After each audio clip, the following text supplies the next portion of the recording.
महाराष्ट्र चुनाव के रुझान की जो पहली सीट आई थी वो बीजेपी के हाथ आई थी सुबह सुबह, और उसके बाद रुझानों में लगातार बीजेपी और महायुति बढ़त बना रही है। हालत अब ये हो चुकी है कि 200 पार महायुति नज़र आ रहा है और भारतीय जनता पार्टी खुद 100 सीट के पार हो चुकी है।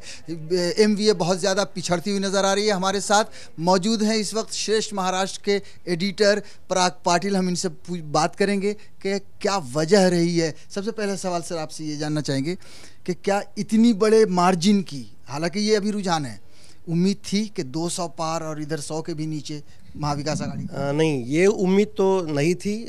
पत्रकारों को भी ये उम्मीद नहीं थी। जो भी विश्लेषक है वो भी लगातार बोल रहे थे कि ये इतनी बड़ी तादाद में जो फ़र्क दिखाई दे रहा है वो नहीं आएगा। हम बीजेपी के कार्यकर्ताओं से भी बात कर चुके थे, उनको भी ये अपेक्षा नहीं थी। अगर हम देखें एग्जिट पोल्स वगैरह भी, वो भी हालांकि महायुति की सरकार बना रहे थे लेकिन इतना बड़ा डिफरेंस नहीं दिखा रहे थे। आपको क्या लग रहा है, क्या रीज़न है, क्या वजह है कि इतना बड़ा गैप नज़र आ रहा है महाविकास आघाड़ी और महायुति के बीच में? हालांकि रुझान है अभी। हाँ, अभी रुझान है, ट्रेंड चल रहे हैं, लेकिन जो फ़र्क दिख रहा है 200 प्लस बीजेपी और महायुति दिखा रही है।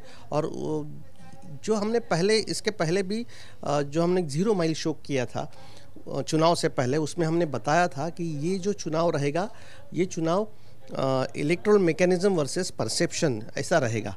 तो जो परसेप्शन था वो ज़रूर विरोधों के साथ था, लेकिन बीजेपी के लिए थोड़ी नकारात्मकता दिखाई दे रही थी। लोग बात कर रहे थे, जैसे हमने वॉक्स पॉप किए थे तो रैंडमली किए थे, फिर भी लोगों की नाराज़गी दिख रही थी। फिर भी ये जो ट्रेंड आया है तो इसका लगता है तो कुछ तो चीज़ें हैं।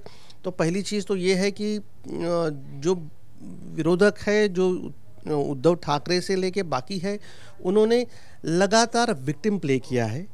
उनके ऊपर ज़रूर अन्याय हुआ है राजनीति में, लेकिन वो राजनीति की जी बात थी तो लोगों ने वो शायद इतनी गांभीर्यपूर्वक नहीं ली है।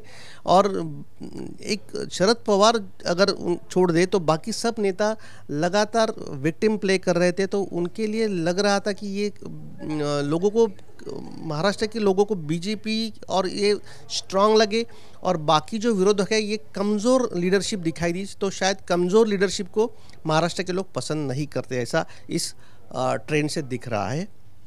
विकास वगैरह के हिसाब से भी आपको लगता है कि आप चूँकि महाराष्ट्र में घूमे हैं तो आपको लग रहा था कि जनता विकास के मुद्दों पर वोट करेगी, और वो अब कन्वर्ट हो रहा है? लाडली बहन योजना और भी कई योजनाएं आई हैं, वो कन्वर्ट हो रहा है? जैसे वोट शेयरिंग बढ़ गया है यहाँ पे। वोट अभी 65 के लगातार वहाँ तक वोटिंग हुआ है। तो वोटिंग से हिसाब से लगता है कि ये महिलाएं ज़्यादा आगे आई है, यंग लोग ज़्यादा आए हैं, तो उनको ये डेवलपमेंट का जो मुद्दा है वो ज़्यादा पसंद आया होगा, इसलिए उन्होंने ये महायुति की तरफ अपना योगदान दिया है। एक आखिरी सवाल, और अब लगता है कि हार निश्चित है क्योंकि संजय राउत का भी बयान आ चुका है, उन्होंने भी कुछ न कुछ गड़बड़ी का अंदेशा लगाया। आप क्या देख रहे हैं, किस तरह देख रहे हैं? उसके बारे में आज की तारीख में कहना मुश्किल है, क्योंकि जो भी संजय राउत का बयान से उनका डर और उन्होंने ऐसा लगता है कि हार एक्सेप्ट कर लिया, मैं उस हिसाब से। जी, संजय राउत ये एक प्रवक्ता के तौर पे आगे आए हैं, तो वो कुछ ना कुछ मसाला मीडिया के लिए ज़रूर देते हैं। तो शायद उन्होंने थोड़ा रुकना चाहिए। आज ये भी रुझान चल रहे हैं, विश्लेषण होने के लिए गड़बड़ी या जो भी अंदेशा है उनके लिए, उसके साथ में कोई प्रूफ होना ज़रूरी है।